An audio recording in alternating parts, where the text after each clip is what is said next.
So far, I've completed about 6 of 25 levels for my platformer game, which obviously leaves quite a few that I have to finish now. The problem is, 19 levels is quite a lot, and there's plenty of ways you can try to manage all of that work. For the most part, I went on to manage it well, though it wasn't all perfect, and in some ways I made it unnecessarily difficult. In this devlog, I hope to show you how these levels turned out, and what I think I could have done to avoid some of my mistakes. The first level I made after 6 is of course 7. It's a short level that focuses on these circles, and has a distinct layout, with a variety of other obstacles to make the gameplay more dynamic. One more thing that stands out here is the color. Unlike the previous levels, which are all blue, this one is yellow, because it's the start of a new set. In general, I didn't have too much trouble making this level, and I was able to finish it in only a couple of hours. There's actually a lot more to say about the design though. For one, it's slightly easier than the previous level in order to give the player a bit of a break. It's also the first to feature these circles, which it uses in many creative ways. First, you have to avoid them while jumping between these pillars, over some spikes, and into a hole in the ground. You then have to tackle a set piece with the counterintuitive solution. You'd think that you have to navigate under the spikes, close to the safety of the ground, but you actually have to time a double jump over the top. You then have to traverse a few more circles and turrets before reaching the end. I actually find this level to be one of the most memorable in the game, because it has a unique level layout that uses a single object in lots of different ways, but also has different challenges that reduce the repetitiveness. Combined with the surprising set pieces, I think what makes this level so great is that it finds a nice balance between a layout that's too ordered and too chaotic. Oh, also, it's the first yellow level. By the way, the reason I chose yellow is because unlike the calm blue of the first set of levels, it signals that you have to pay more attention as the game becomes more difficult overall. For the next few days, I continued to work on making new levels. I still had 18 to go, so I really wanted to finish a lot of them soon. Every day I designed some new levels, adding each obstacle one at a time until the level was finished and I could start another.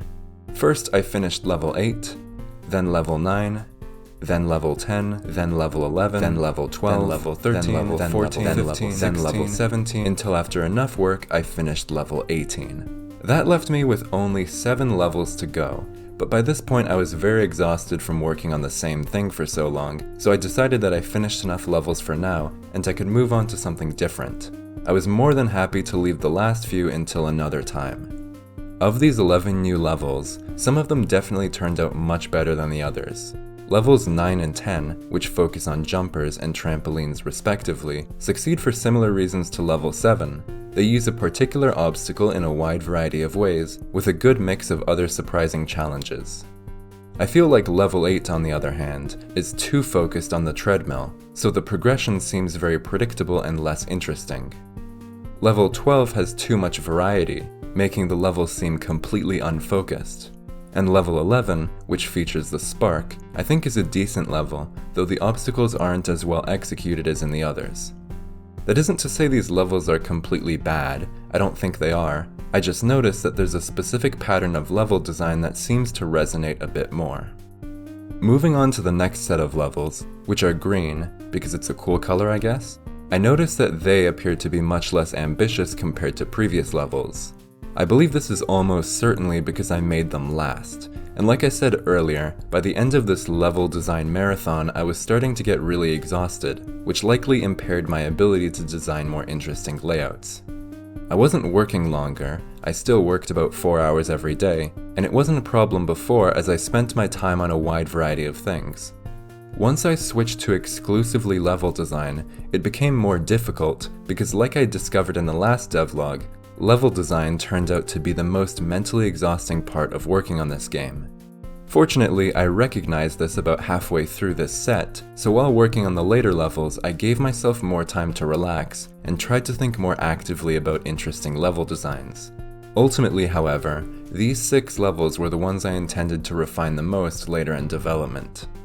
Despite my experience working on these levels, I still have a lot of good to say about them. Level 16 features the light and the projectile barrier, which it uses to make a really tight level about dodging projectiles. Level 18 has a really unique premise, with the same room repeating with different additions each time. And level 13 uses the jump boost for a few interesting jumping challenges surrounded by many spikes. Levels 14 and 15 are decent, but lack a bit of polish, and while I think level 17 is actually a really good level, it comes across as slightly less unique, for ironically a very unique reason. This late in the game, I've actually introduced every level element, so from this point forward, levels have to rely more on their layout to be interesting.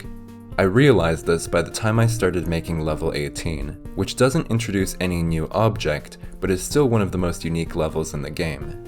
In the end, I'm really happy with the progress I made, though I think it was a good idea to pause designing levels for the moment. In hindsight, it wasn't the best choice to spend all of my time on level design, and it probably would have been better to break it up with some work on the graphics or music. I think I overestimated the importance of finishing the levels as soon as possible, because really all that matters is the end product. But hey, it's a good learning experience that I can keep in mind when I work on any future project. So now that that's done, it's time to finally take my own advice and work on something relaxing. And that would be finally making the player animations. The player has 5 fundamental states: idling, walking, jumping, dying, and waking, all of which require animations. I realized that the sprite where the player is lying down could also be used for the death animation, so actually I would only need to make 4 unique animations. With that settled, I started drawing. Naturally, I sketched everything out first using a stick figure with really thin lines. I believe last time I sketched a character I used thicker lines, which actually made the underlying pose hard to see.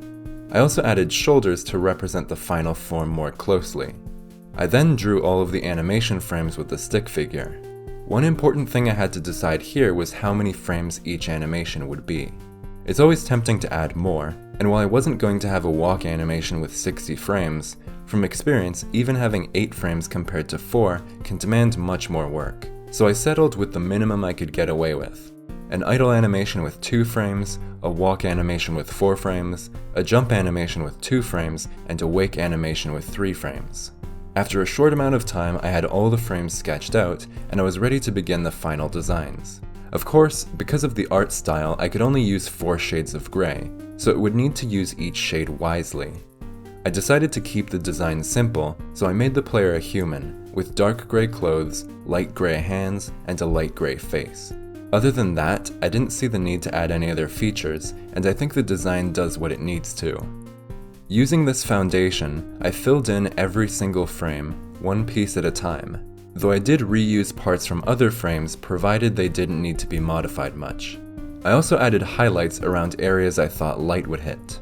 In the end, I think the animations turned out much better than I expected. Best of all, they took less than 2 days to finish, probably thanks to all the improvements I've made to my workflow. I implemented the animations as soon as I could, and they definitely improved the experience, especially the death animation. Something about your corpse continuing to fly around after death adds a bit of fun to an otherwise unfortunate event. They also make the game feel more complete, which is appropriate since I'm pretty sure that I'm more than halfway done at this point, which is a huge relief. There's still a lot of work to do, like finishing the last 7 levels, all of the audio, and various other improvements, but for the most part, success seems to be very near. Of course, I'll talk more about it next time. Until then, thanks for watching. Bye.